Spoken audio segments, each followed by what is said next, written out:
On continue de parler de football et de cette CAN, mais pas seulement. Intéressons-nous à un livre, l'histoire du football africain, disponible depuis quelques jours aux éditions Face Cachée. Le journaliste et auteur Saïd El Abadi est avec nous pour en parler. Bonjour Saïd El Abadi. Bonjour et merci d'avoir accepté notre invitation. Merci à vous. Alors, on vient de voir à travers ce sujet, le Maroc a énormément investi pour cette Coupe d'Afrique des Nations, mais pas seulement, il y a d'autres ambitions derrière. Oui, la principale, c'est déjà sportive, évidemment. Le Maroc court après une deuxième CAN, une seconde CAN même, depuis 1976. Alors oui, sportivement, c'est très important. Il y a les infrastructures. Ça, c'est important également de démontrer que le Maroc a réalisé des prouesses en termes d'infrastructures. Mais sportivement, c'est très important de remporter cette Coupe d'Afrique. Alors, revenons un moment sur votre livre. Pourquoi avoir choisi de raconter l'histoire du football africain et en quoi raconter l'histoire du football africain, c'est raconter l'Afrique? Eh bien, déjà, pour cette chose-là, parce qu'on ne connaît pas assez, en fait, l'Afrique en tant que telle, on ne connaît pas assez son histoire. Et en fait, en discutant avec des personnes, je me rends compte qu'on ne connaît pas vraiment l'histoire du football africain. Et ce qu'il y a d'assez sympa à travailler sur ce sujet, l'histoire du football et l'histoire du continent en lui-même, c'est que c'est parallèle. En fait, l'histoire est parallèle. La construction du football africain s'est construite sur l'histoire du continent, tout simplement africain. Et c'est ça qui était important de travailler dessus. Ça m'a permis de savoir comment le football était arrivé à l'époque sur le continent via les colons. Et comment il s'est développé, comment ça a permis à certains pays d'obtenir leur indépendance, ou tout du moins d'appuyer leur indépendance, puis de développer au fur et à mesure, jusqu'à aujourd'hui et jusqu'au futur même, ce football africain. Justement, le livre, il mêle histoire, politique, géopolitique, mais aussi des témoignages et la culture. Comment vous avez réussi à trouver la bonne formule pour arriver à ce résultat et ce livre de 224 pages? Alors, il a fallu travailler, interroger, interviewer des spécialistes. Et en fait, le cheminement s'est fait assez simplement, c'est-à-dire chronologiquement. L'idée de base était peut-être de lister les moments les plus forts du football africain, mais en fait, en se rendant compte qu'il y avait énormément de choses à dire, eh bien, c'était parti pour faire un essai historique et de partir du début à la fin en faisant des petits allers-viens sur le présent, le futur et des moments assez stratégiques sur l'histoire de l'Afrique en elle-même, que ce soit, vous l'avez dit, sportif ou politique et même culturel. Ça a permis de construire tout cela et ça se lit assez chronologiquement et assez simplement. On est à un mois tout juste de la prochaine Coupe d'Afrique des Nations. Selon vous, quel a été le tournant majeur de l'histoire de la CAN?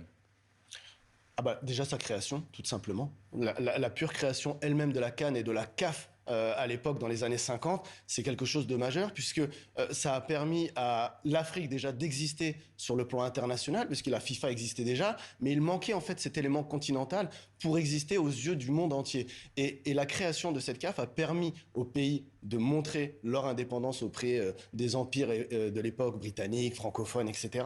Et justement, ensuite, aux pays d'adhérer à la CAF et de permettre aussi à ces pays, donc, de montrer qu'ils avaient une voix et une liberté. Et donc la création de la Coupe d'Afrique a permis de se libérer et de montrer que le football africain existait et qu'il était talentueux. Et ça s'est prouvé au fur et à mesure de l'histoire. La CAN, on peut dire que c'est clairement une vitrine pour le continent africain, au-delà du sport, au-delà du football. Totalement, ça permet de démontrer que... par exemple, cette année, on va montrer que les infrastructures, ou même en Côte d'Ivoire, on a montré que les infrastructures étaient belles, que le jeu était beau, que le football se développe, que la formation se développe un peu plus, et justement de montrer que ce n'est plus, c'est ce que je souligne justement dans le livre, c'est que le football africain n'est plus du folklore. Ce terme assez... maintenant que je trouve négatif, parce que c'était sympa de parler à une époque du football africain comme du folklore. Vous preniez une équipe africaine, vous disiez qu'elle ne savait pas défendre et qu'elle savait attaquer, et quand elle marquait un but, il y avait une belle danse, ou que dans les tribunes, il y avait des vuvuzela. Maintenant, non. Depuis quelques années, depuis une dizaine d'années, on remarque que le football africain s'est développé en termes stratégiques, en termes techniques, en termes tactiques, et qu'il n'y a plus un ou deux joueurs qui sortent du lot, mais maintenant ce sont des équipes qui sortent du lot, et on le voit de plus en plus ces dernières années. Vous dites dans ce livre, le football africain, c'est aussi les binationaux. Comment cette question a évolué ces dernières années? On a vu très récemment de très jeunes joueurs s'engager pour le pays de leurs parents. Ce n'était pas spécialement le cas ces dernières années. Non, c'est vrai que pendant plusieurs années, ce sont les pays qui allaient chercher eux-mêmes, qui démarchaient souvent sur le tard, parce que on voyait des joueurs qui commençaient à performer sur la scène européenne, et on se disait, bon, ils ne jouent pas en sélection française ou belge, par exemple, allons les chercher. Et il y avait des négociations avec les agents, etc. Et ça, c'était plus compliqué parce que aller jouer pour une sélection africaine, pour un agent, c'était compliqué en se disant, bah non, s'il joue pour une sélection africaine, il aura moins de valeur pour aller jouer dans un grand club. Et ça a changé. Et ça a énormément changé, ça a énormément évolué. Maintenant, ce sont les joueurs eux-mêmes qui veulent défendre les couleurs du pays, des origines de leurs parents. Et ça, c'est une bonne chose, c'est agréable parce qu'on voit que des jeunes joueurs n'hésitent plus à venir défendre les couleurs du Sénégal, du Maroc ou d'autres pays chez les jeunes d'abord. Avant, on voulait jouer tout de suite chez les A, et maintenant, on n'hésite plus à aller jouer chez les U17, chez les U20, U23, Ça a etc. changé. Merci beaucoup. Merci Saïd El Abadi d'avoir répondu à nos questions. Vous êtes l'auteur du livre L'histoire du football africain, disponible partout depuis quelques jours aux éditions Face Cachée. En un mot, c'est pas dans le livre. C'est qui votre favori pour la CAN? Oh, le Maroc. Le Maroc?